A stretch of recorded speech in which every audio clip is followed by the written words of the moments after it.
Bom dia, bom dia, bom dia, meu querido amigo, minha querida amiga. É uma alegria imensa estar com você aqui na Rádio Barroso Mix. Eu sou o catequista Rafael Henrique e hoje nós vamos começar a desvendar um livro da Bíblia que é o verdadeiro espelho da nossa vida.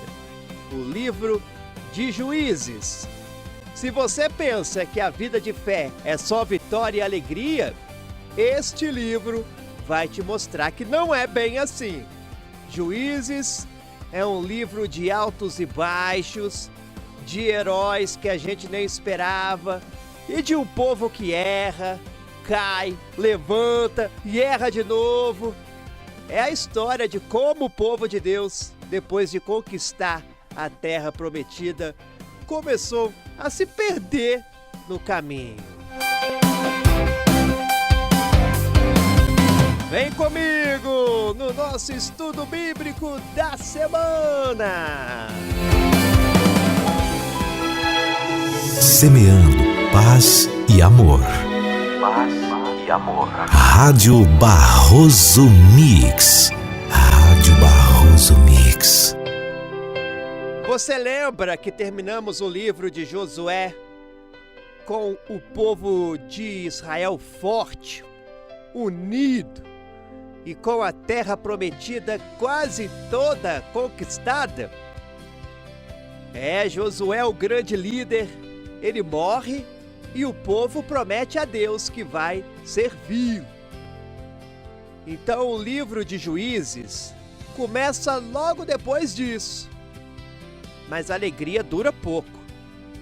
É como se a luz da fé que estava acesa começasse a piscar e a se apagar.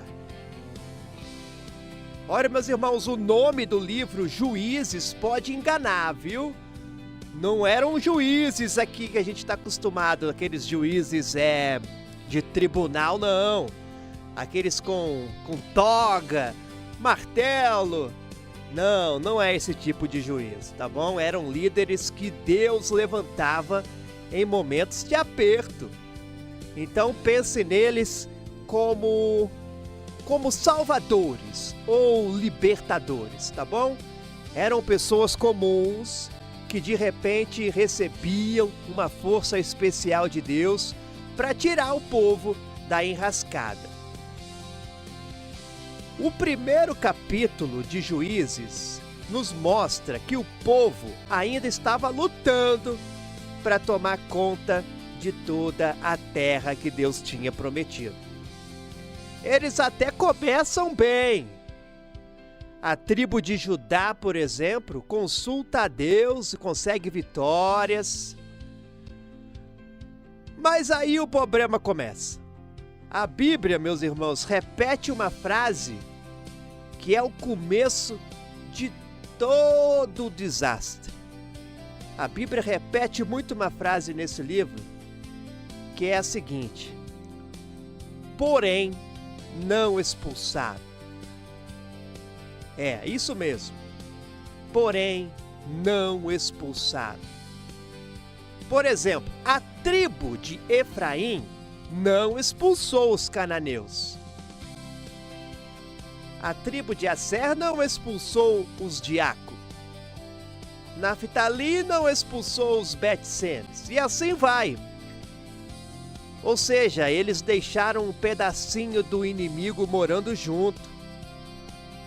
E meu amigo, minha amiga, aqui está a primeira lição, que vale ouro, hein? Logo no início do nosso estudo, a primeira lição, anota aí, ó. A obediência pela metade é desobediência total. Repito para você, a obediência pela metade é desobediência total. Porque Deus tinha dado uma ordem clara. Deus deu a ordem: tirem todos os povos cananeus da terra. Por que será, hein? É porque a convivência com eles era como um veneno. Eles adoravam ídolos, eles tinham costumes ruins. E Deus sabia que se o povo de Israel ficasse perto, não ia dar certo, eles iriam acabar imitando aquele povo lá. E o que Israel fez? Em vez então de expulsar, sabe o que eles fizeram, meus irmãos? Está lá no livro de Juízes, capítulo 1, versículo 28. Eles preferiram cobrar imposto. Eles pensaram, para que expulsar? É melhor deixar eles aqui, trabalhando pra gente, pagando imposto. É um dinheiro fácil, um lucro fácil. Pensaram lá o povo de Israel. Eles trocaram aí a fidelidade a Deus por um lucro de momento. Pense na sua vida. Quantas vezes você faz isso, hein? Você sabe que precisa se afastar de uma amizade que te leva para o fundo do poço, mas você pensa, não faz mal, é só um pouquinho. Você sabe que precisa parar com aquele vício, mas deixa ele ali, né? Entre aspas, pagando imposto, achando que pode controlar. Então os Juízes nos ensina, nos mostra que isto é uma ilusão. Ou seja, se você deixa um pedacinho do pecado morando na sua vida, saiba que ele vai te contaminar por inteiro. Meus irmãos, a consequência dessa meia obediência, ela é terrível. Um anjo de Deus aparece e dá uma bronca no povo. Um anjo diz assim, eu fiz tudo por vocês, tirei vocês do Egito, dei a terra, e vocês quebraram a aliança comigo. Por que fizeram isto? E o povo chora. O povo chora, mas já é tarde. O versículo 10, meus irmãos, é o mais triste de todo o livro. Olha o que diz no versículo 10, preste atenção. E se levantou outra geração após ela, que não conhecia ao Senhor, nem tampouco a obra que ele fizera a Israel. Ora então, em apenas uma geração só, a fé se perdeu. Por exemplo, os pais viram o Mar Vermelho se abrir, viram as muralhas de Jericó caírem, mas falharam em contar essa história para os filhos. E eles se misturaram tanto com os vizinhos idólatras que os pais cresceram sem saber quem era o Deus de Israel.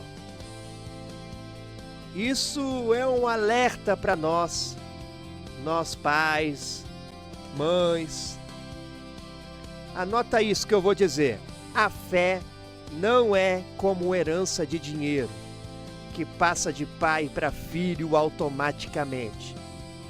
Vou repetir para você, a fé não é como herança de dinheiro, que passa de pai para filho automaticamente. A fé precisa ser ensinada, precisa ser vivida, precisa ser testemunhada. Se a gente não vive a fé com paixão, a próxima geração na nossa casa vai esquecer quem é Deus. Então, a crise desse livro de Juízes é, antes de tudo, uma crise na família, uma crise na educação dos filhos.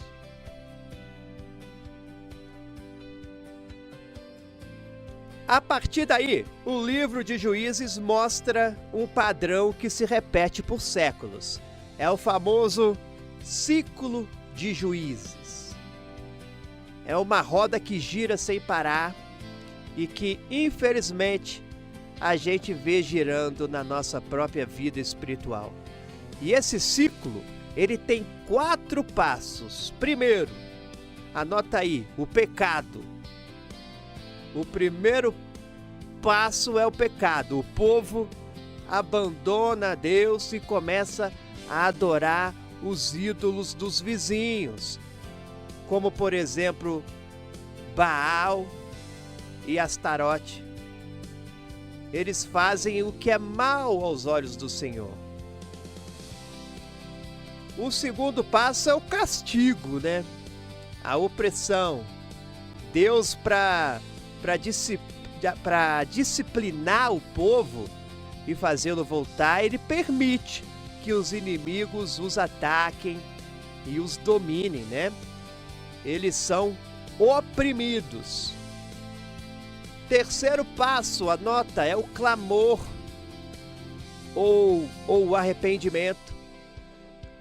Aí, né, o povo tá lá sofrendo, aí ele se lembra de Deus e clama por socorro.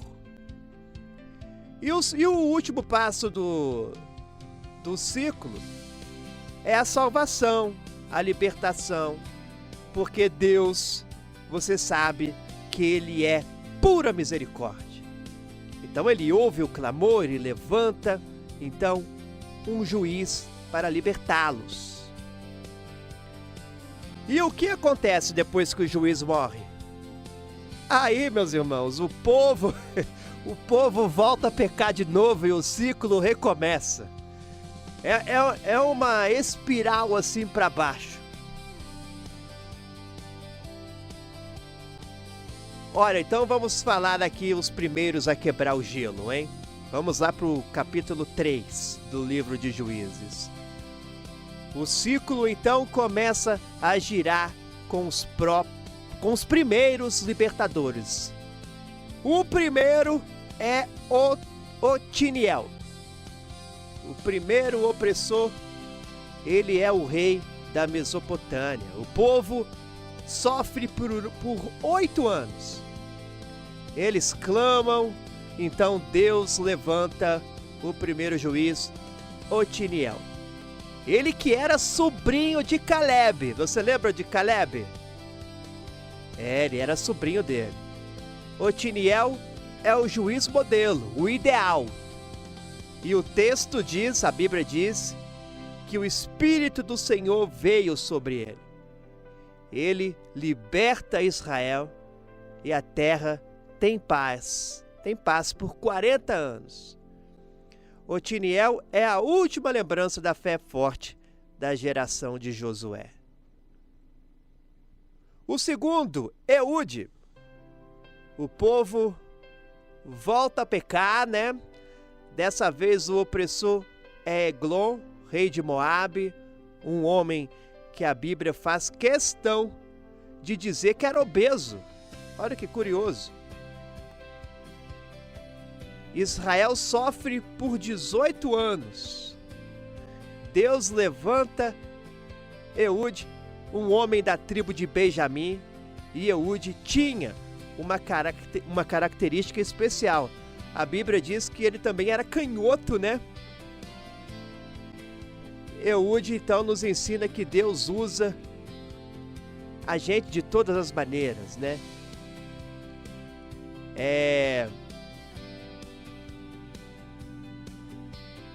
Na verdade, Eude nos ensina que Deus usa o que é diferente, que é improvável, né? Ele esconde uma espada na coxa direita. Ou seja, um destro não esconderia uma espada ali, né? Na coxa direita, não.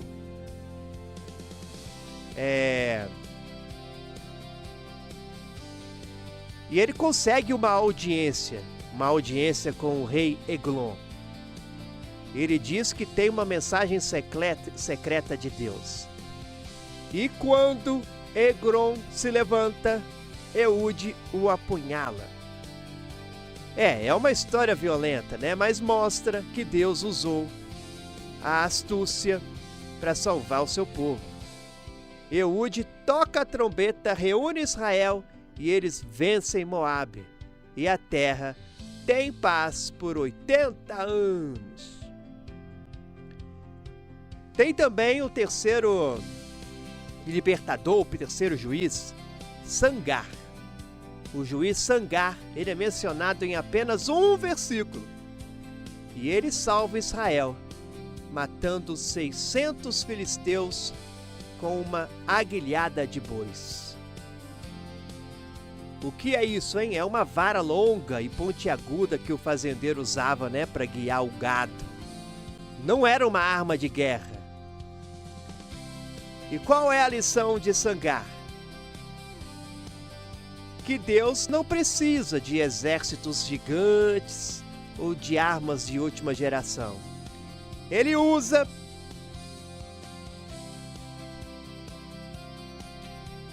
o que está na sua mão, o que é simples, o que é desprezado. Ele usa a agulhada de Sangar, a queixada de jumento, que nós vamos aprender também nesse livro, a queixada de jumento de Sansão. Se você acha que não tem talentos, que sua vida é simples demais, então lembre-se de Sangar. Deus pode usar a sua aguilhada de bois para fazer coisas grandes. Meus irmãos, para terminar nosso encontro de hoje, o livro de Juízes não é sobre a história de Israel, é sobre a nossa história, viu? Ele nos mostra a fragilidade da nossa fé e a constância da misericórdia de Deus. Nós somos como Israel. A gente peca, a gente sofre, a gente clama e Deus nos salva. Mas aí o que acontece, né? A gente volta a pecar. O ciclo também não para. A beleza do livro é que mesmo quando o povo está lá no fundo do poço, Deus não desiste. Ele sempre levanta um juiz, um salvador. E isso nos lembra, claro, do nosso Salvador maior, Jesus Cristo, que veio para quebrar esse ciclo vicioso de uma vez por todas. Olha, meus irmãos, o que fazer para quebrar o ciclo? Importante isso. Primeiro, anota aí, expulse o pecado por inteiro. Não negocie com o erro, viu? Não deixe um pedacinho, a Bíblia diz ali de cananeu, né? Não deixe um pedacinho do cananeu morando na sua vida. A obediência tem que ser total. Segundo, conte a história da fé. Não deixe a próxima geração esquecer quem é Deus e o que Ele fez por você. A fé precisa ser ensinada e vivida em casa. Terceiro, então primeiro, expulse o pecado por inteiro. Segundo, conte a história da fé. Terceiro, clame a Deus. Quando você cair, não fique lá no chão. Clame a Deus, porque Ele é misericordioso e sempre levanta um juiz, um salvador, para te ajudar a levantar. Na próxima vez, o ciclo vai girar de novo e Deus vai levantar uma mulher incrível, a única juíza de Israel, Débora, que nós iremos conhecer amanhã. Ela vai ter que ser a coragem que faltou, ela vai ter que ter a coragem que faltou nos homens. Vamos conhecer também o juiz mais medroso de todos, amanhã. Sabe quem é? Gideão.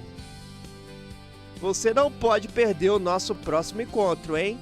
Onde a coragem e a covardia se encontram na história de Israel.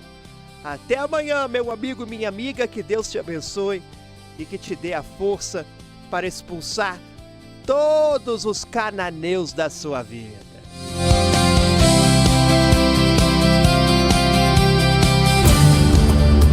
Viva feliz. Viva a palavra de Deus. Rádio Barroso Mix. Rádio Barroso Mix.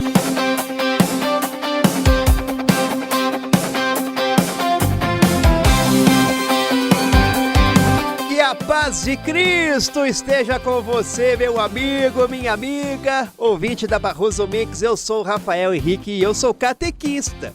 E é uma alegria imensa continuarmos a nossa viagem pelo livro de Juízes. Ontem nós vimos o ciclo vicioso de Israel, né? Que é o pecado, o castigo, o clamor e a salvação. Vimos também que a desobediência pela metade levou o povo à decadência. Hoje o ciclo se repete, né? Mas Deus nos surpreende com os libertadores que Ele escolhe. Hoje no nosso encontro vamos falar sobre a única mulher que é a juíza de Israel, Débora, e também sobre o homem que tinha medo até da própria sombra, que é Gideão. Não perca nosso estudo de hoje. Sejam todos bem-vindos. Tocando seu coração com a palavra de Deus. Rádio Barroso Mix. Vamos começar falando sobre Débora, a mulher que foi a coragem de Israel. Depois da paz, o povo, como sempre, tornou a fazer o que era mal aos olhos do Senhor. Está lá em Juízes, capítulo 4, versículo 1. E o castigo veio com a opressão de Jabim, rei de Canaã, e seu general, Sísera.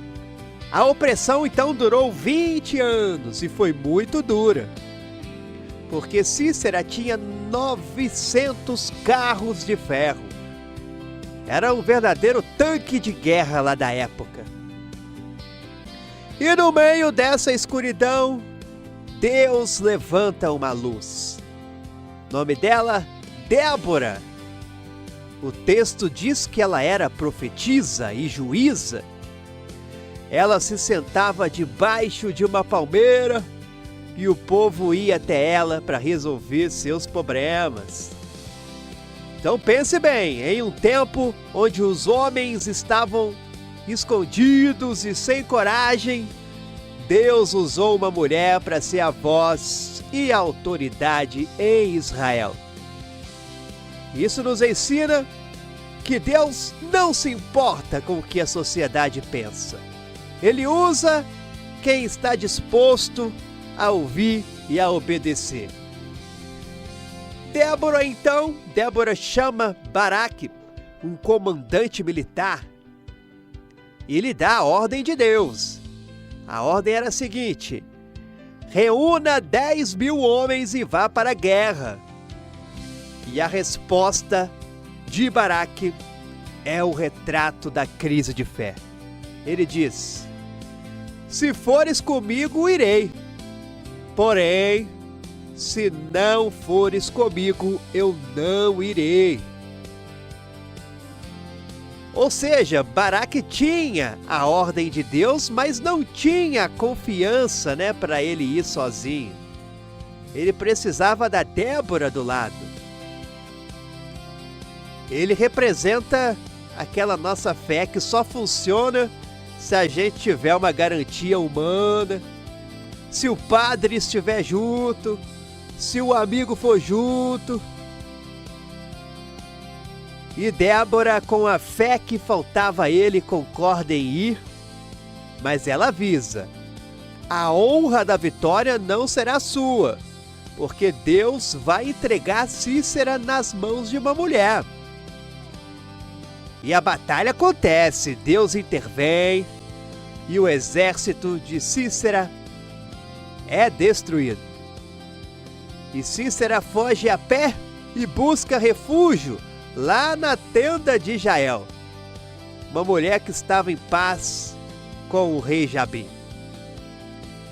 E Jael, com uma coragem que surpreende, recebe Sísera, lhe dá leite para dormir e enquanto ele dorme, pega uma estaca de tenda e crava na cabeça dele. A profecia de Débora então se cumpre, porque a honra da vitória final foi de uma mulher. Vamos agora para o capítulo 5 do livro de Juízes. Aqui acontece o cântico de Débora. Um hino de louvor que celebra a vitória. A lição é clara. Deus usa os fracos para confundir os fortes. Ele usa quem está disposto, mesmo que seja uma mulher, em um tempo de homens. Essa, então, é a história de Débora. Agora vamos falar de outro juiz. Gideão. Gideão, o nome dele. Ora, meus irmãos, então passou os anos de paz e o povo voltou a pecar. Dessa vez, a opressão vem dos midianitas, que invadiam Israel como uma nuvem de gafanhotos roubando tudo. Essa opressão durou 7 anos e o povo se escondia nas cavernas.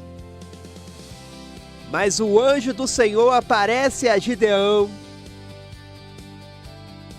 que estava escondido para que os midianitas não vissem. E então o homem, na verdade o anjo, o saúda, com uma ironia. Ele diz assim, o Senhor é contigo, homem valente. Está em Juízes 6:12. Então, a fala do anjo é irônica, Gideão, então, que estava se escondendo, responde lá cheio de dúvidas. Olha o que Gideão diz. Se Deus está conosco, por que estamos sofrendo tanto? Onde estão os milagres que nossos pais contavam? Meus irmãos, Gideão é o retrato da nossa fé, cheia de dúvidas. Ele duvida da presença de Deus no sofrimento. Mas Deus não briga com ele. Deus simplesmente dá a ordem. Vá com a força que você tem e livre Israel. Eu estou te enviando. Gideão, então, pede um sinal. Ele oferece um sacrifício e o anjo do Senhor consome a oferta com fogo.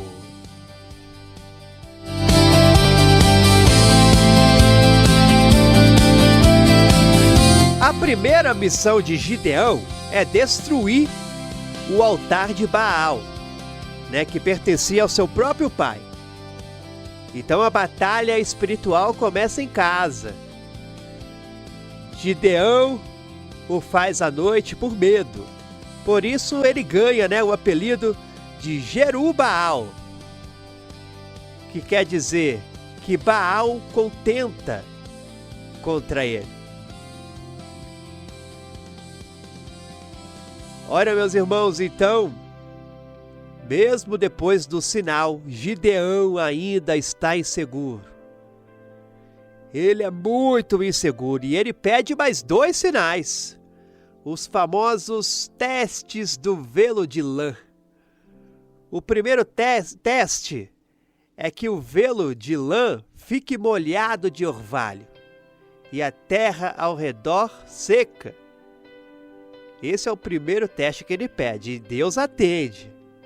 E o segundo teste, que o velo de lã fique seca e a terra ao redor molhada. E Deus também atende. Esse velo de lã é o símbolo da nossa falta de confiança. A gente tem a palavra de Deus, mas ainda quer uma garantia extra, um sinal visível. Mas Deus, em sua paciência, Ele atende para fortalecer a fé de Gideão. Gideão então reúne um exército de 32.000 homens. Mas Deus diz, é gente demais. Se vocês vencerem, vão dizer que venceram pela própria força. Deus não quer então que a glória seja dividida, Ele quer que a vitória seja dele. Então, primeira redução, Gideão anuncia que quem estiver com medo pode ir embora. Sabe quantos foram embora com medo? Daqueles 32 mil? 22 mil homens. Então sobraram 10 mil corajosos, né?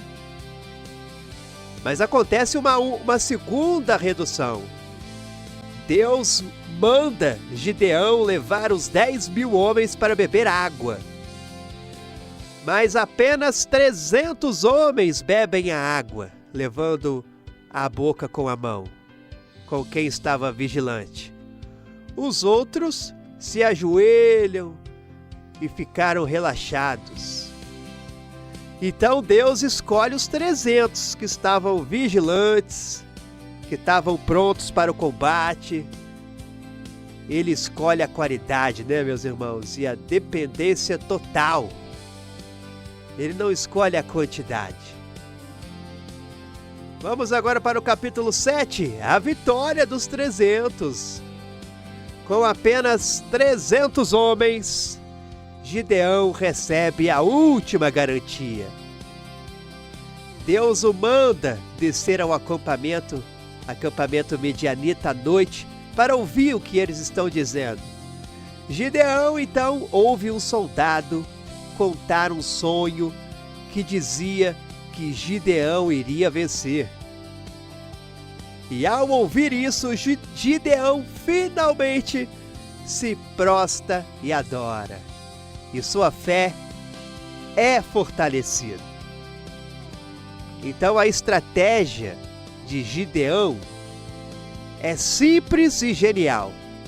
Ele divide os 300 homens em 3 grupos, dando a cada um uma trombeta, um cântaro vazio e uma tocha acesa dentro do cântaro. À meia-noite, eles cercam o acampamento. Ao sinal que eles quebram os cântaros, revelando então as tochas, e eles tocam as trombetas e gritam. Eles gritam a frase: Espada do Senhor e por Gideão. Está no livro de Juízes, capítulo 7, versículo 20.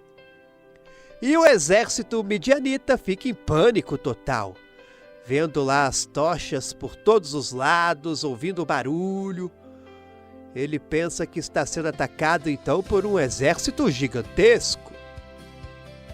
Eles se voltam um contra os outros e fogem. E a vitória é completa.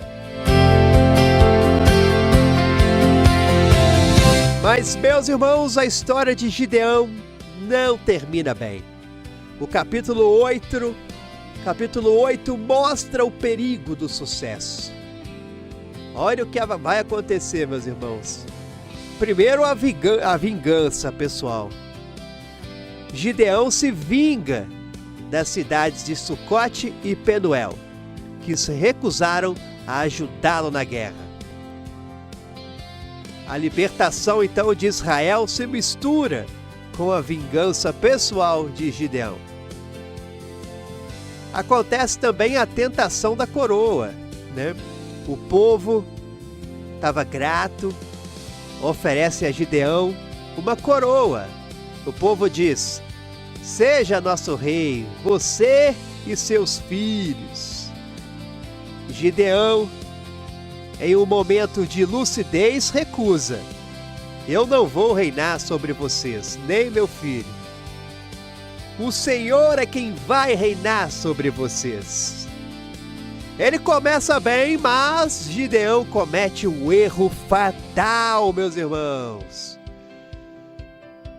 Gideão comete um erro fatal. Ele pede os despojos de ouro da batalha. E ele faz uma vestimenta sacerdotal. O texto diz assim, ó: e todo Israel se prostituiu ali após ele, e foi para Gideão e para sua casa um laço. Essa vestimenta sacerdotal chama-se éfode. O éfode, né, que deveria ser um objeto de adoração a Deus, então se torna um ídolo Gideão, o libertador, se torna então, meio que sem querer, né, um agente de apostasia. A vitória militar não garantiu a vitória espiritual. E o que essa passagem quer nos ensinar, hein, meus irmãos?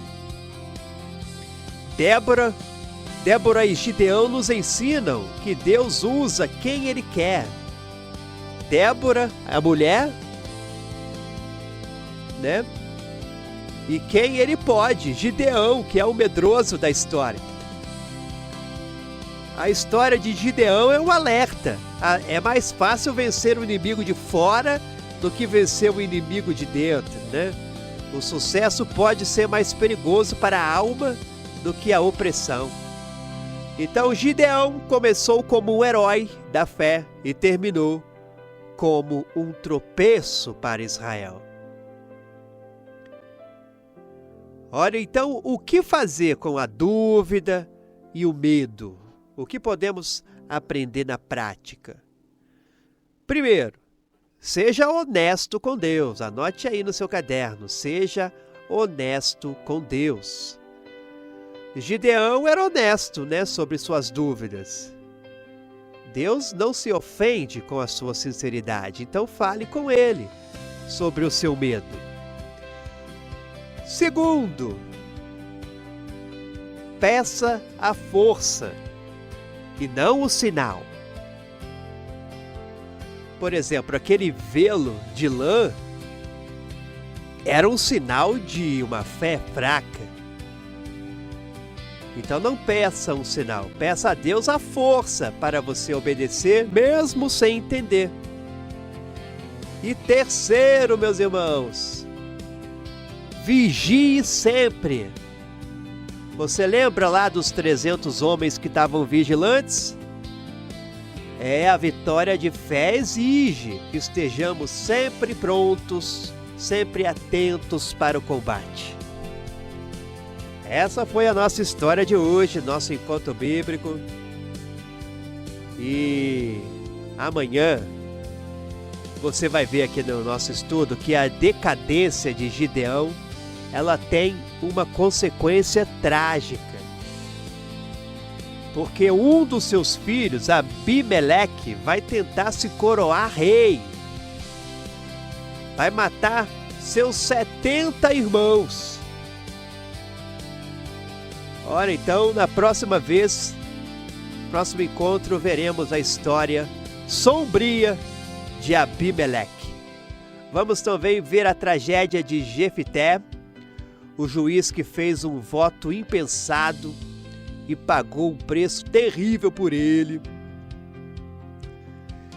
Meus irmãos, o livro de Juízes, ele se torna assim cada vez mais sombrio, né? Mostrando que quando cada um fazia o que parecia reto, né, aos seus próprios olhos, a violência se torna a regra. Então não perca amanhã, viu? Não perca amanhã nosso próximo encontro, onde a coragem e a covardia se encontram na história de Israel, tá bom?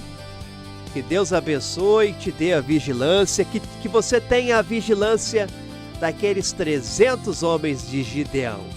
Esse foi o nosso encontro dessa terça-feira. Na quarta, nós iremos falar de Sansão. Vamos contar a história de Sansão. Tá bom, meus irmãos? Ou melhor, na quinta, né? Na quinta-feira, a história de Sansão. Não perca, então, nossos encontros no livro de Juízes. Esse é o curso bíblico da Rádio Barroso Mix. De Gênesis a Apocalipse.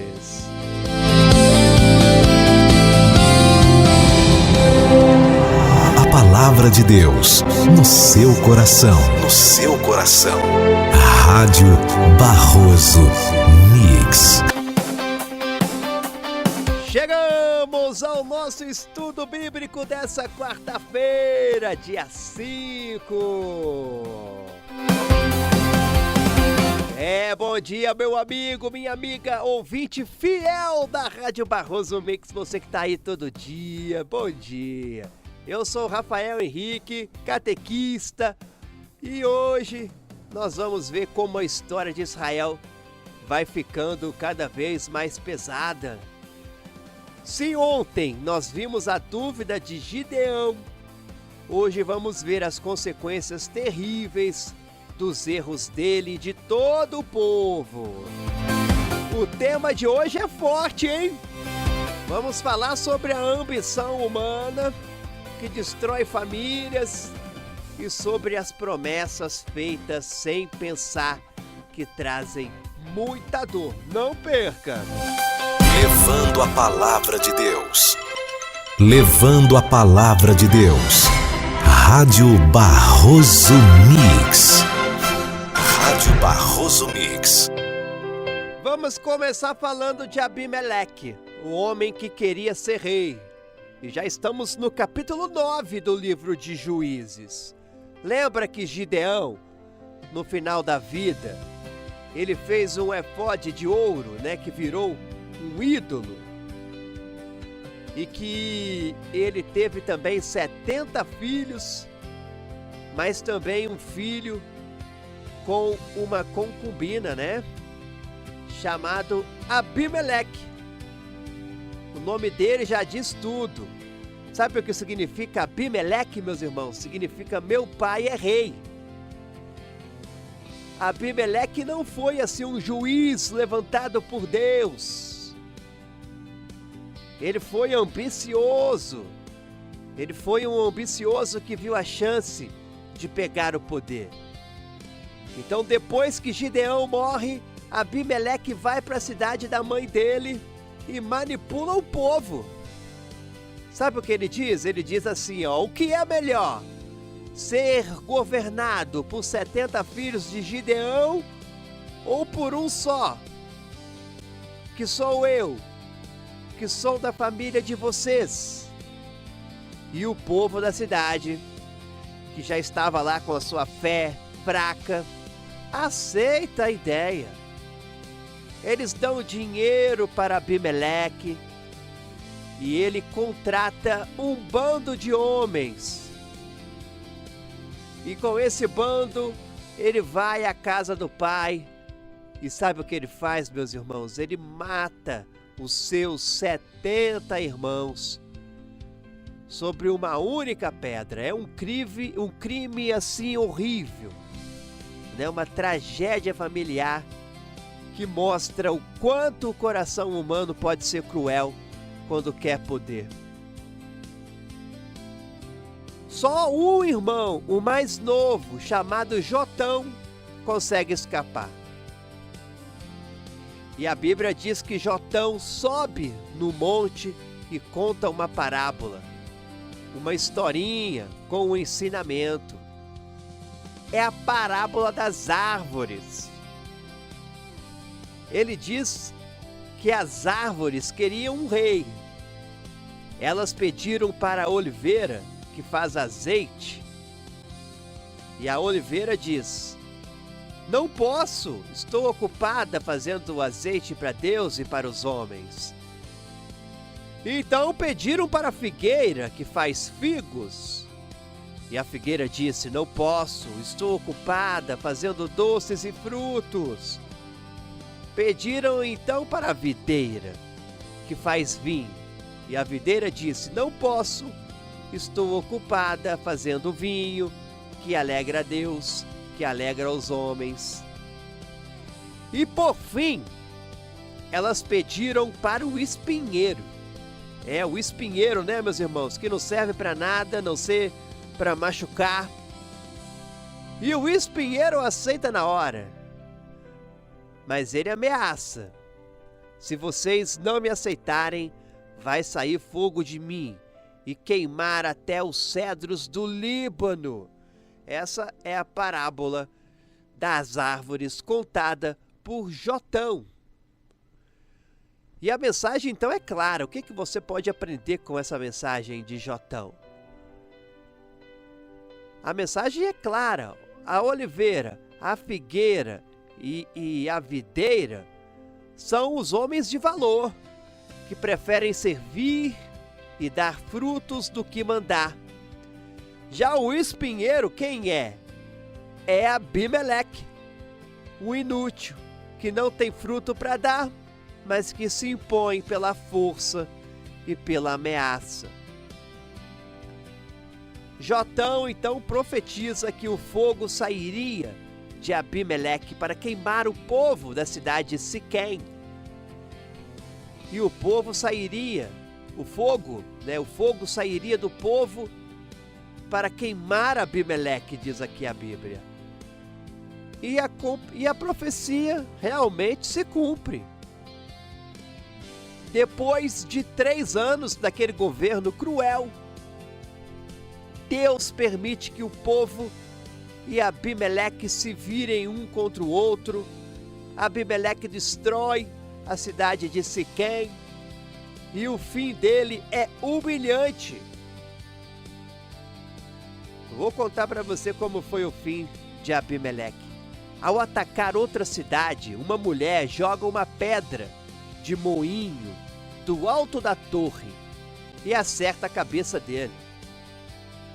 E Abimeleque, para não ter a vergonha de morrer pelas mãos de uma mulher, pede para que seu ajudante mate-o com a espada.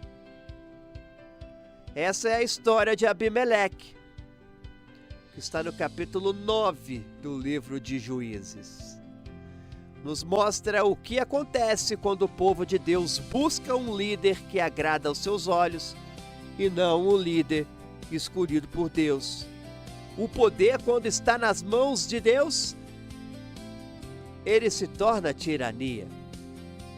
Ou melhor, corrigindo, meus irmãos, o poder, quando não está nas mãos de Deus, se torna tirania.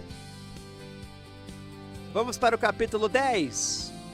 Vamos falar agora dos juízes quase esquecidos. Tola e Jair.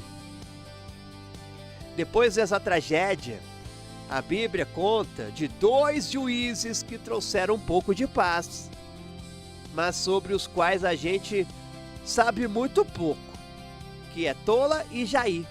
Jair, por exemplo, tinha 30 filhos, que andavam em 30 jumentos e tinham 30 cidades.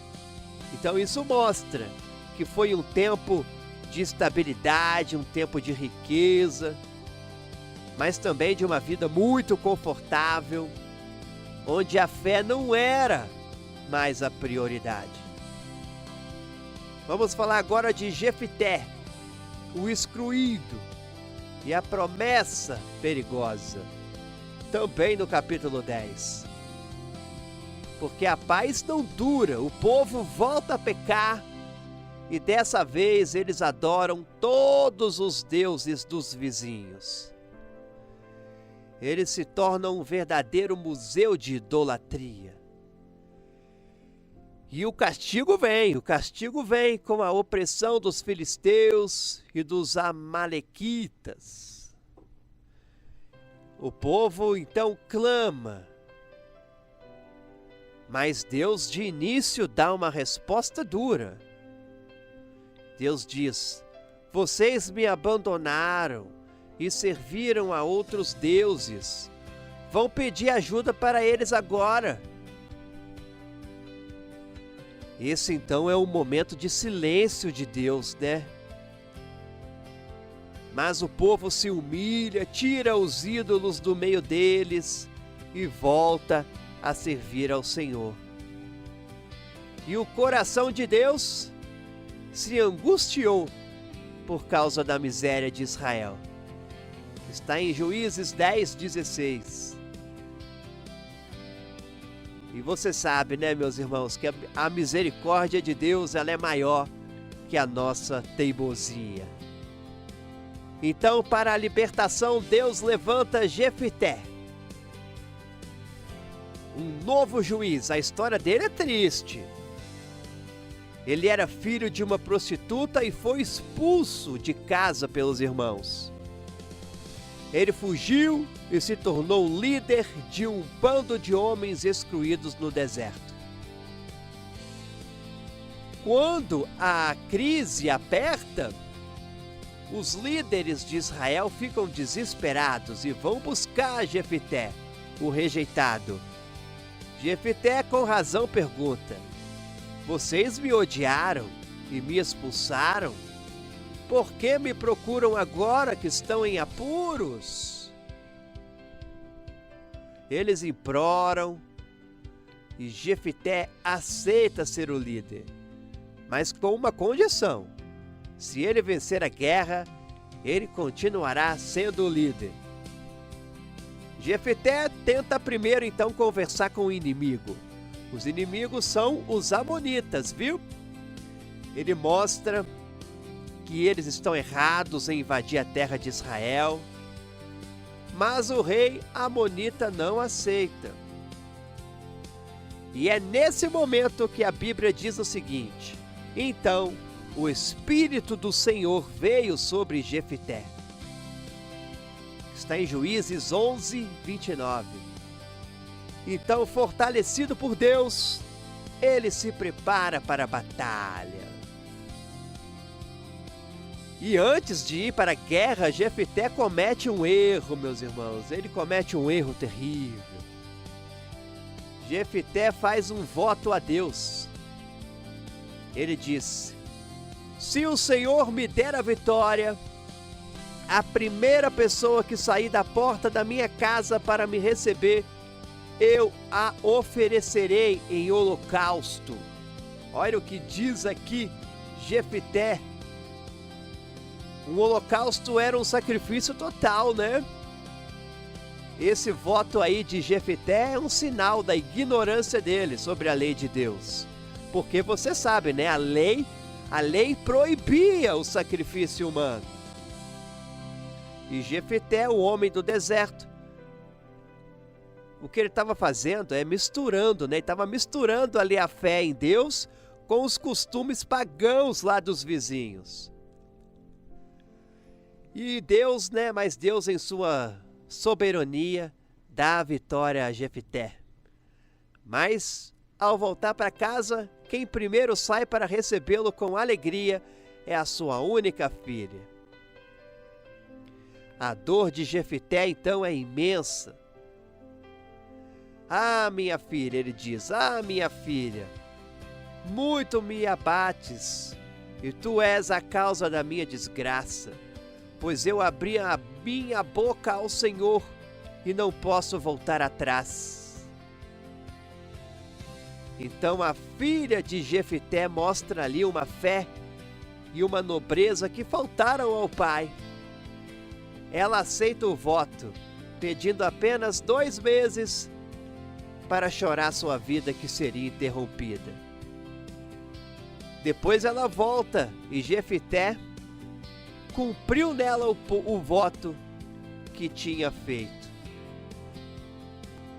A Bíblia não, meus irmãos, mas a Bíblia ela não diz assim claramente, não diz claramente se Jefité a matou, ou se ele a dedicou para sempre ao serviço de Deus. Se ele tivesse, se for essa opção, né, de dedicar para sempre ao serviço de Deus, o que aconteceria é que ela nunca se casaria, não teria filhos, o que seria muito ruim para uma mulher lá da época. O mais provável, então, é que tenha sido uma dedicação total. Mas o texto aqui, ele é sombrio e serve para nos alertar sobre a imprudência e a falta de conhecimento na fé. Meus irmãos, a história de Jefité então termina com um conflito interno. A tribo de Efraim, que é arrogante, reclama por não ter sido chamada para a batalha. E Jefité, diferente de Gideão, não se acalma, ele luta contra Efraim. E a vitória de Jefté, ela é sangrenta. E aí, meus irmãos, o resultado é um massacre. 42 mil homens de Efraim são mortos. A guerra civil, a matança de irmãos, é o ponto mais baixo da história de Israel até então. 2 povos irmãos lutaram-se contra. O livro de Juízes não é só sobre a luta contra os inimigos de fora, né, meus irmãos? É também sobre a destruição de dentro. Então, o livro de Juízes, nesse ponto, é o estudo sobre a falta de sabedoria e a corrupção do poder.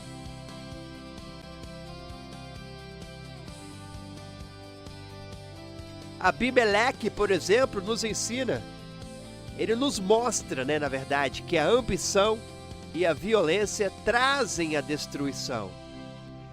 Já Jefté nos alerta sobre os perigos dos votos impensados e da fé sem conhecimento. A fé sem estudo da palavra de Deus, ela leva à tragédia. Não podemos misturar a fé em Deus com as superstições e os costumes do mundo. Então, meus irmãos, a sociedade de Israel, a Bíblia diz que ela está se desintegrando. A violência, a traição e a guerra civil se tornam a regra. E o palco está montado para o último e mais famoso, mas também o mais trágico dos juízes. Sabe qual é, meus irmãos, o mais famoso juiz? É Sansão. No próximo episódio vamos conhecer a história desse homem, que nasceu com um dom incrível, uma força sobrenatural, mas que também viveu uma vida de paixões descontroladas, muito fraco moralmente. Esse é Sansão. Ele foi consagrado a Deus desde o ventre, mas usou o seu dom para satisfazer seus próprios desejos.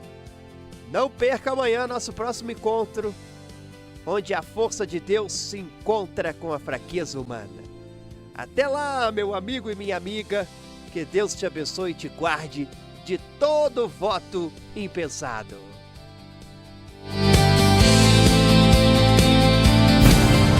Tocando seu coração com a palavra de Deus. Rádio Barroso Mix.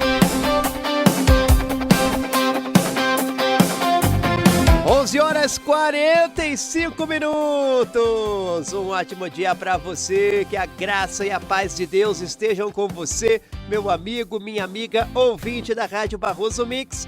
Eu sou o Rafael, sou catequista e hoje chegamos ao nosso 4º encontro do livro de Juízes. Hoje vamos falar sobre a história mais famosa desse livro e ao mesmo tempo mais triste também. É a história de Sansão, meus irmãos. Sansão é o retrato do dom desperdiçado. Ele tinha uma força que vinha de Deus, uma força sobrenatural, mas viveu aí uma vida de paixões descontroladas, muita fraqueza moral e escolhas que o levaram à ruína. Não perca hoje o nosso encontro, que começa agora. Viva feliz. Viva a palavra de Deus. Rádio Barroso Mix. Rádio Barroso Mix. Meus irmãos e minhas irmãs, e o ciclo de Juízes vai se repetindo cada vez mais. Você já sabe, né, qual é o ciclo? O povo peca e a opressão vem. A opressão vem dos filisteus agora, que dominam Israel por 40 anos. E no meio dessa opressão, Deus decide intervir de forma milagrosa. O anjo do Senhor aparece a uma mulher que não podia ter filhos. esposa de Manoá, e anuncia que ela terá um filho. Esse filho seria um nazireu desde o ventre da mãe. Você sabe o que é um nazireu? O nazireado era uma promessa, uma consagração especial a Deus. Para Sansão, essa promessa tinha 3 regras principais.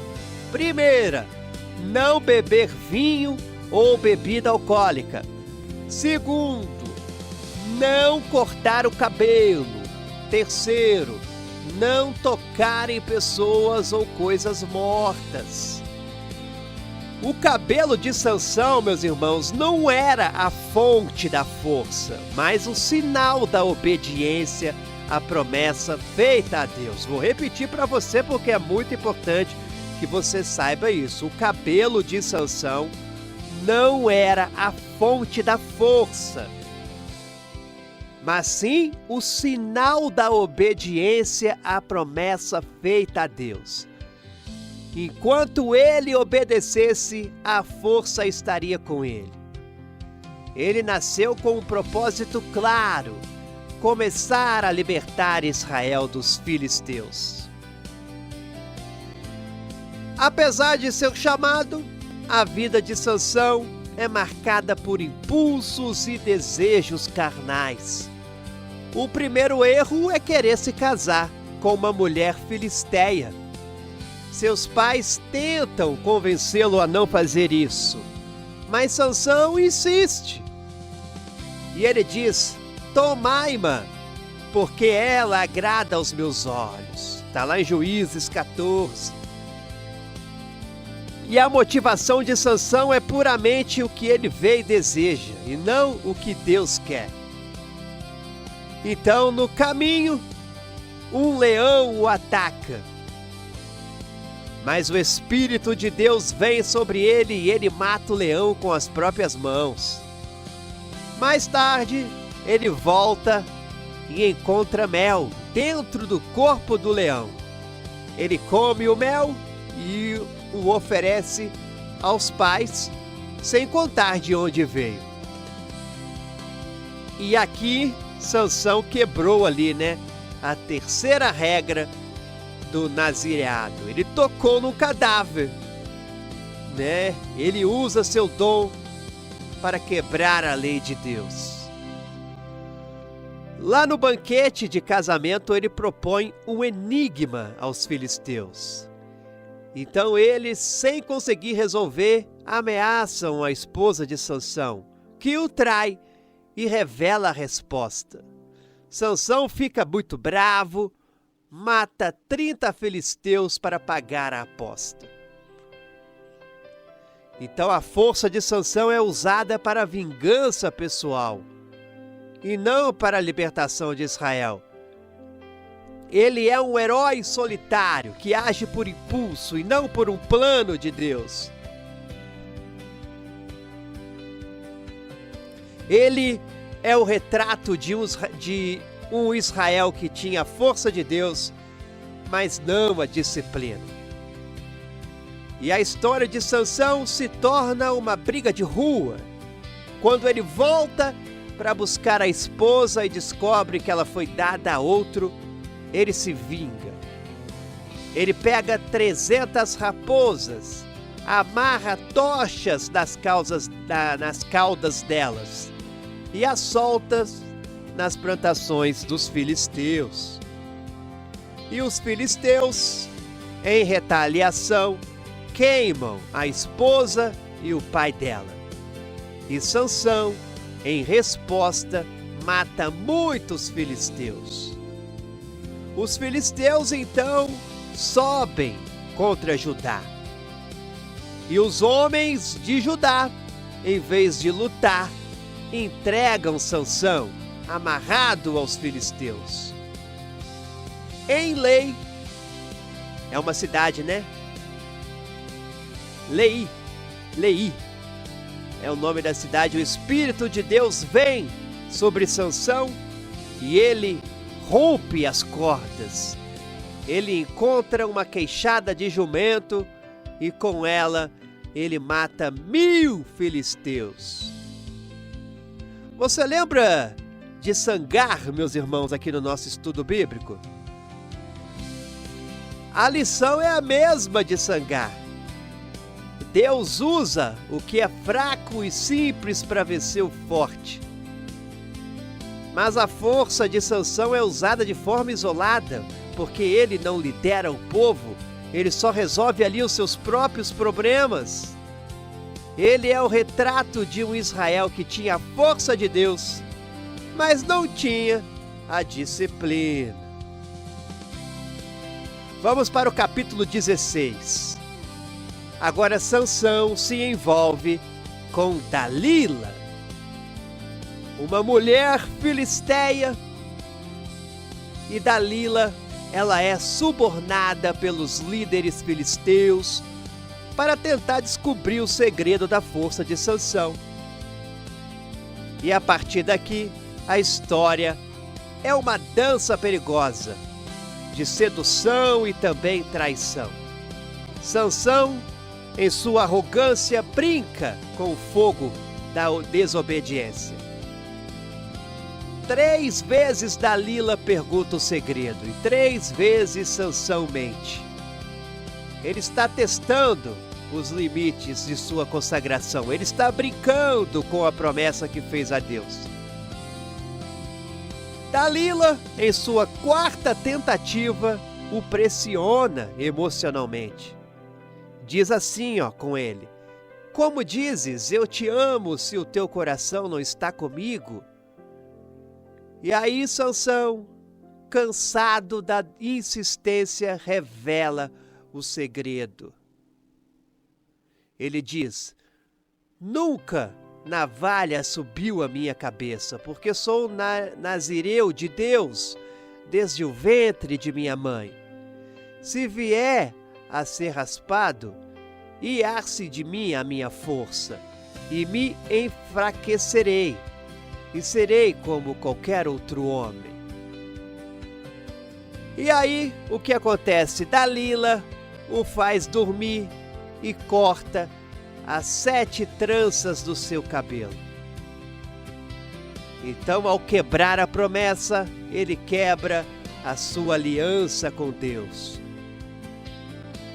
O texto diz assim: e despertou ele do seu povo e disse: sairei como das outras vezes e me sacudirei, pois ele não sabia que já o Senhor se tinha retirado dele.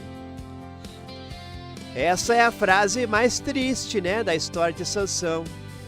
Ele perdeu ali a presença de Deus e não percebeu. Ele estava tão ali acostumado com o dom que o confundiu com o doador. E os filisteus o prendem, vazam seus olhos e o levam para Gaza. O homem que deveria ser o libertador de Israel se torna um escravo cego, moendo grãos para seus inimigos. Vamos falar agora o que acontece lá na prisão. Lá na prisão, o cabelo de Sansão começa a crescer novamente. Isso significa que o sinal de sua consagração estava sendo restaurado. Os filisteus então se reúnem no templo de seu Deus. O Deus dos filisteus é Dagon, para celebrar a captura de Sansão. Eles os trazem para que ele os divirta. Então Sansão, humilhado e cego, clama a Deus pela última vez e diz: ó Senhor Deus, peço-te que te lembres de mim e que só esta vez me dê força, ó Deus. Então ele se apoia nas 2 colunas centrais do templo e as empurra com toda a sua força. E o templo desaba, matando Sansão e todos os líderes filisteus. Meus irmãos, a morte de Sansão é um ato de redenção tardia. Ele cumpre lá o seu propósito, mas o faz de forma errada, de forma imperfeita. Ele é um herói da fé, não por sua vida, mas por seu último ato de fé em Deus.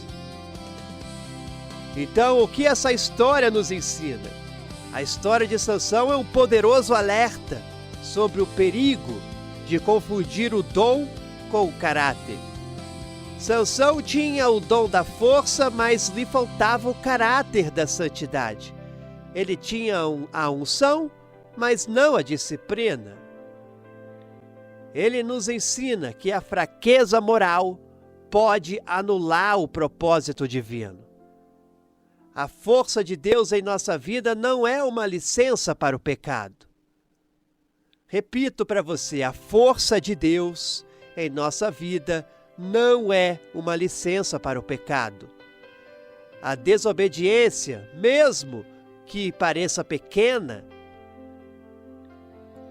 como aquela atração que ele teve por Dalila, pode levar à perda da presença de Deus e podemos não perceber que ele se retirou.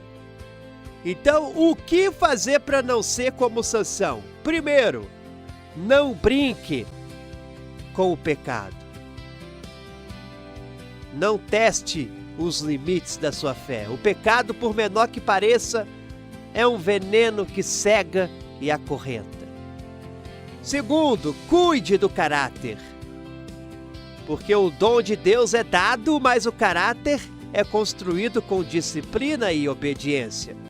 Não confunda o dom com o doador.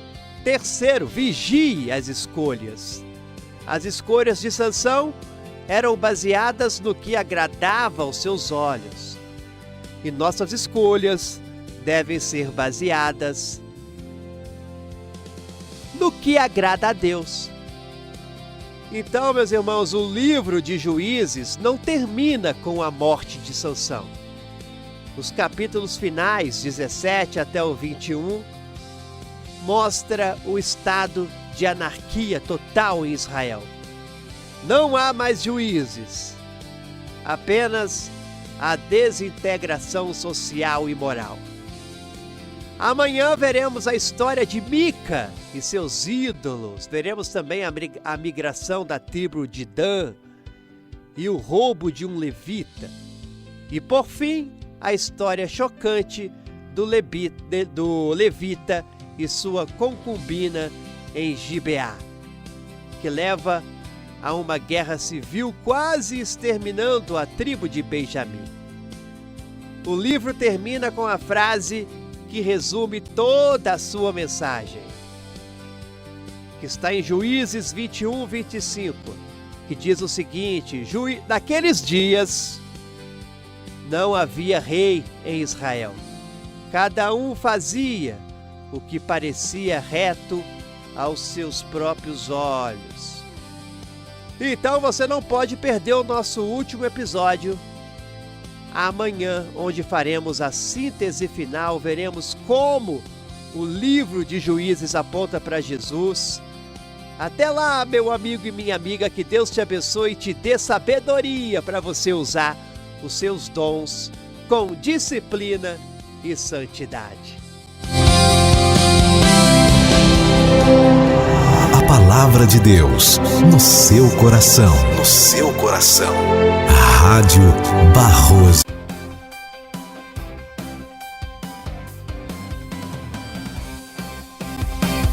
Agora sim, povo de Deus! Nosso programa está sendo gravado agora.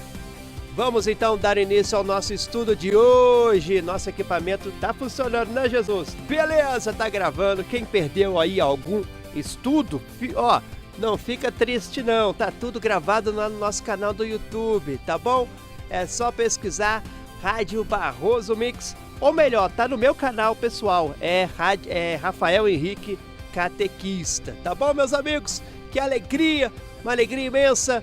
Chegamos aqui ao último encontro desta semana, encerrando o estudo do livro de Juízes.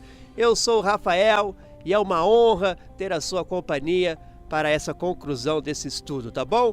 Nós vimos aí ao longo da semana a história de Israel em uma queda livre, Começamos com a desobediência, passamos pelo ciclo vicioso do pecado e salvação.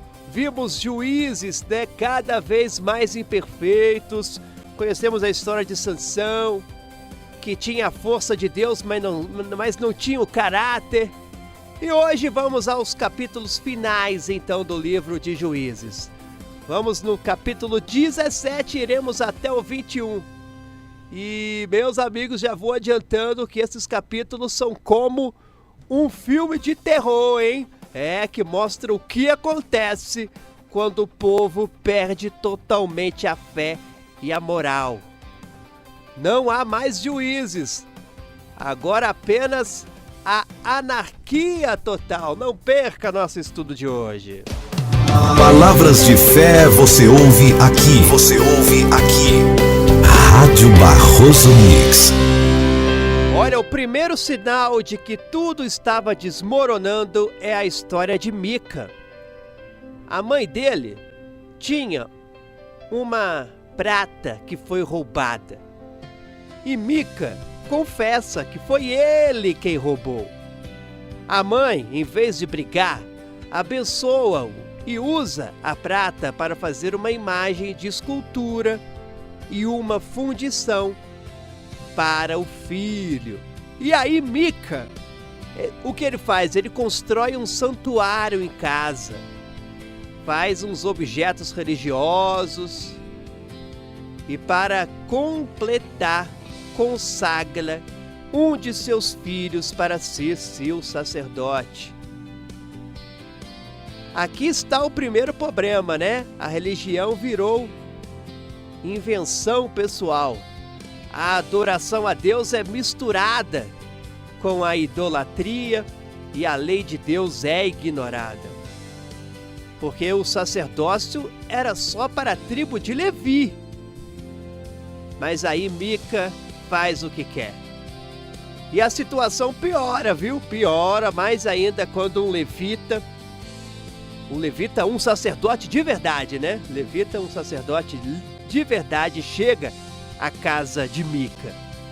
E Mica o contrata, pagando um salário para que ele seja seu sacerdote. E o levita aceita.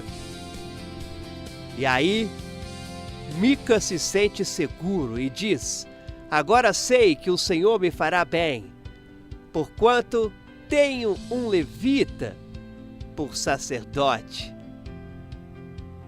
Então, meus amigos, não sei se você percebeu, mas Mica está achando aqui que pode comprar a bênção de Deus, né? Que pode manipular a religião. E a história aqui então se cruza com a tribo de Dan, porque eles não conseguiram conquistar a terra que Deus lhes deu e estão procurando um novo lugar. E eles chegam à casa de Mica, reconhecem o levita e o consultam. E o levita, que é mercenário, lhes dá uma resposta favorável. Os danitas, né, os da tribo de Dan, são os danitas. Então eles roubam os ídolos e o levita de Mica. O levita aceita ser sacerdote, então, de uma tribo inteira. E a tribo de Dan ataca uma cidade pacífica, mata o povo e estabelece a idolatria de Mica. E aí, meus irmãos, você entendeu? O que nós precisamos aprender com isso? Veja bem, primeiro, que a religião de convivência, né? de conveniência, na verdade. A fé de Israel se tornou o que era mais fácil e conveniente, sem base na palavra de Deus. Ali cada um estava inventando a sua própria forma de adorar. E segundo, o que aprendemos também é a liderança corrompida, né? O levita que deveria ensinar a lei, o que ele faz? Ele se vende por dinheiro, por status. A anarquia religiosa é o primeiro sinal de que a sociedade está doente. Olha, o segundo relato já falo para você que é ainda mais chocante e mostra a completa falta de moral lá em Israel. Um levita, sim, outro levita, tem uma concubina. Ela o abandona e ele vai buscá-la. No caminho de volta, eles decidem passar a noite na cidade de Gibeá, uma cidade da tribo de Benjamim. E eles são ignorados por todos, exceto por um velho que os acolhe.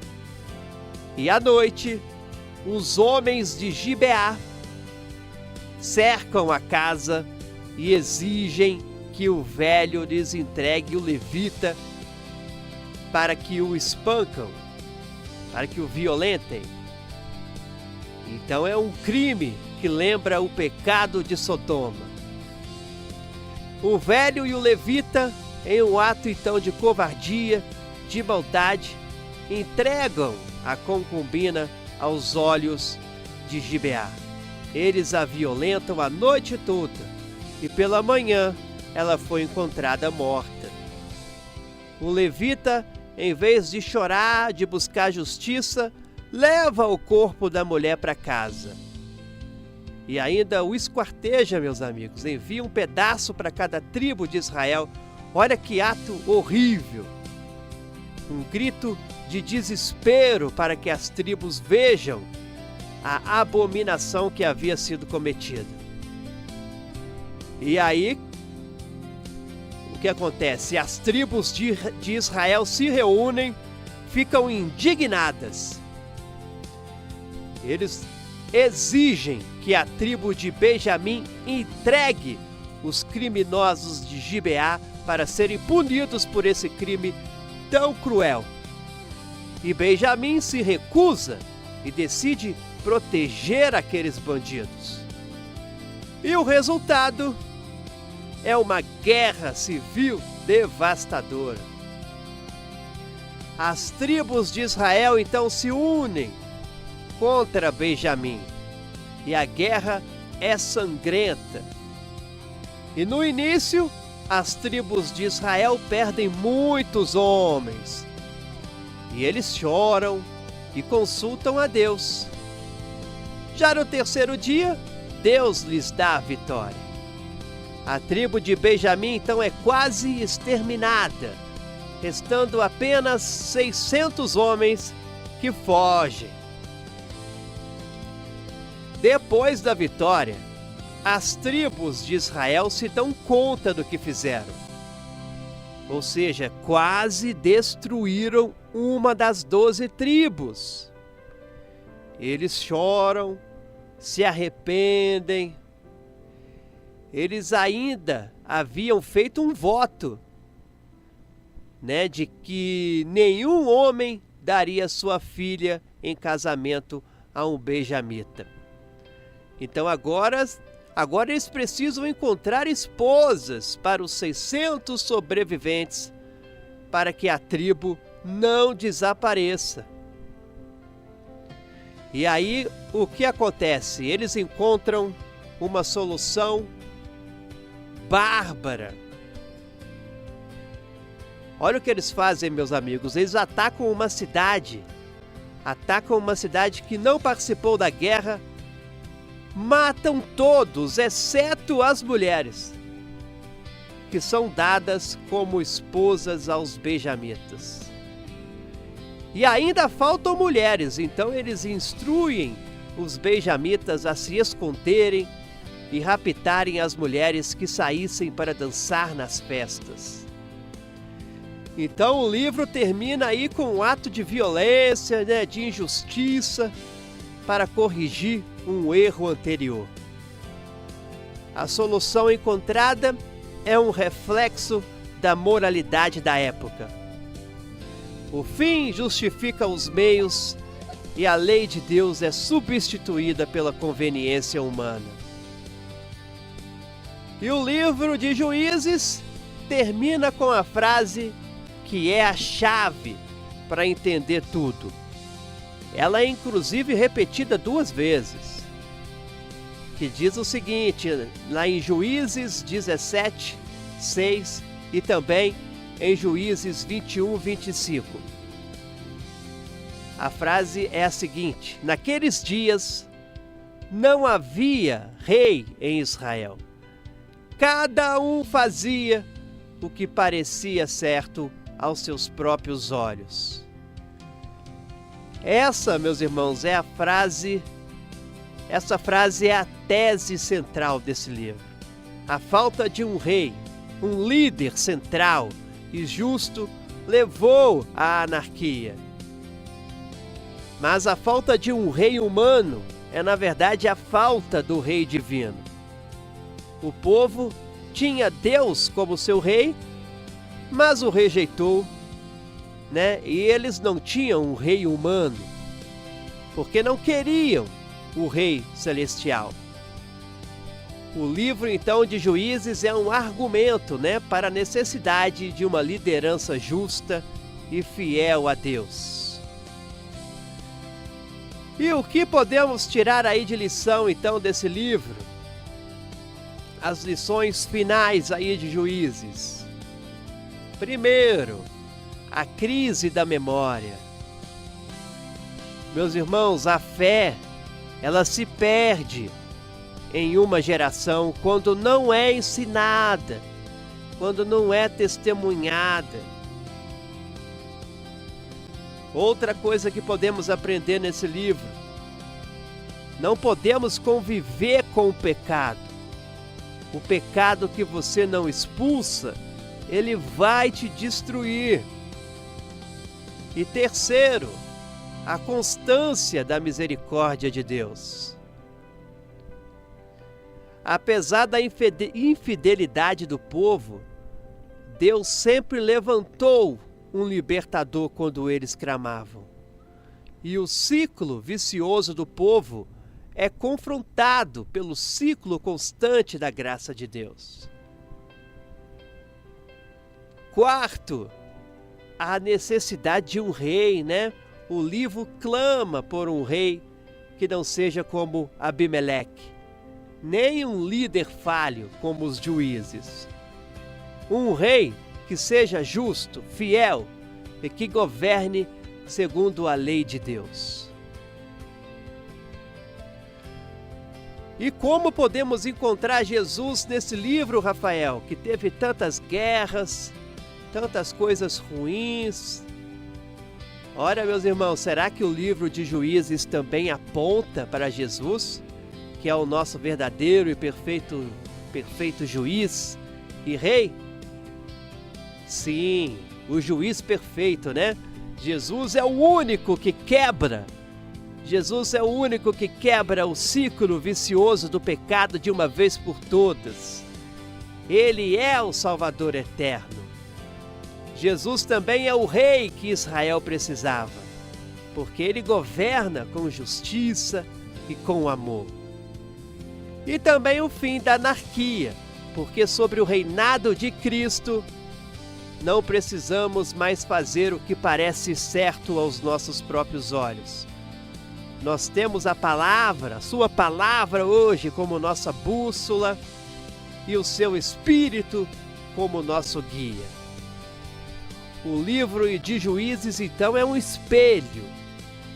Ele nos mostra que quando tiramos Deus do centro, a anarquia se instala em nossa vida, em nossa família e em nossa sociedade. A única solução é a rendição total ao governo de Cristo. Então, meus irmãos, que a história desse livro nos sirva de alerta e de esperança, viu?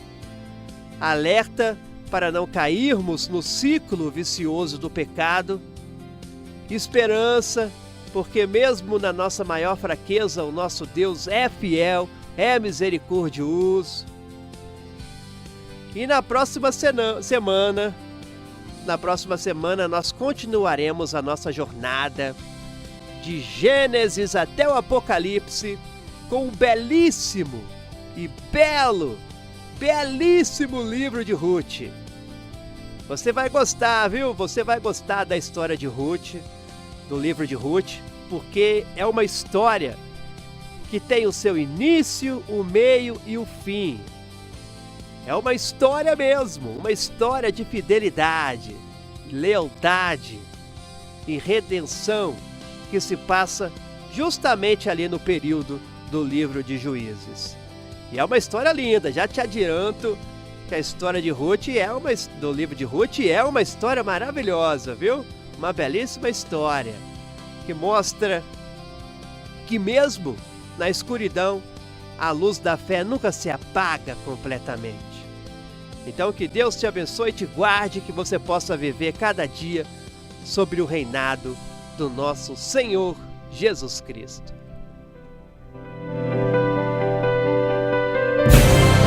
Tocando seu coração com a palavra de Deus. Rádio Barroso Mix.